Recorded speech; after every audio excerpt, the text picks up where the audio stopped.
एक बार की बात है। एक राजा था जिसका नाम राजेंद्र था। वह अपने राज्य में न्यायप्रिय और प्रजावत्सल राजा के रूप में प्रसिद्ध था। लेकिन उसकी जिंदगी का सबसे बड़ा दुख यह था कि उसकी पत्नी रानी सुमति के गुजरने के बाद उसके बेटे युवराज विक्रम ने उससे दूरी बना ली थी। विक्रम को लगता था कि राजा ने राज्य के कामों में इतने खो गए कि परिवार को समय नहीं दिया।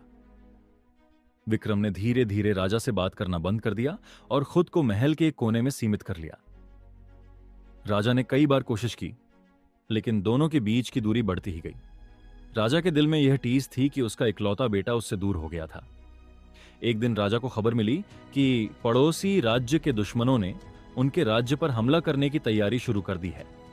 राजा को तुरंत सेना को तैयार करने और युद्ध की योजना बनाने का आदेश देना पड़ा।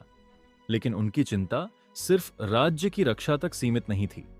उन्हें इस बात का भी डर था कि अगर युद्ध में कुछ अनहोनी हो गई तो वह अपने बेटे विक्रम के साथ अपने रिश्ते को सुधारने का मौका खो देंगे।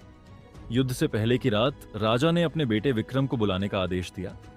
काफी अनमने मन से विक्रम पिता से मिलने आया। राजा ने उसे अपने पास बैठाया और कहा, बेटा, मैं जानता हूं कि मैंने तुम्हारे साथ न्याय नहीं किया। मैं राज्य के कामों में इतना उलझ गया कि तुम्हारी और तुम्हारी मां की भावनाओं को समझ नहीं पाया। लेकिन अगर कल मैं युद्ध में न लौटूं तो मैं चाहता हूं कि तुम मुझे माफ कर दो। विक्रम ने पहली बार अपने पिता की आंखों में आंसू देखे। उसका दिल पसीज गया। उसने कहा, पिताजी, मुझे आपसे कभी नफरत नहीं थी, लेकिन मां के जाने के बाद मुझे लगा कि आप हमें छोड़कर राज्य को चुन चुके हैं। मुझे अकेला महसूस हुआ। राजा ने विक्रम को गले लगाते हुए कहा, मुझे अपनी गलती का एहसास है और मैं वादा करता हूं कि अब मैं तुम्हें कभी अकेला महसूस नहीं होने दूंगा। अगले दिन युद्ध शुरू हुआ। राजा और उनकी सेना ने दुश्मनों के खिलाफ बहादुरी से लड़ाई लड़ी, लेकिन दुश्मन ताकतवर थे। युद्ध के दौरान राजा घायल हो गए और बेहोश होकर गिर पड़े।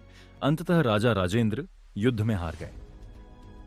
दुश्मन राजा ने उन्हें बंदी बना लिया और एक गुप्त अंधेरी गुफा में कैद कर दिया। यह गुफा एक रहस्यमय जगह थी, जहां पहले से ही एक और राजा कैद था।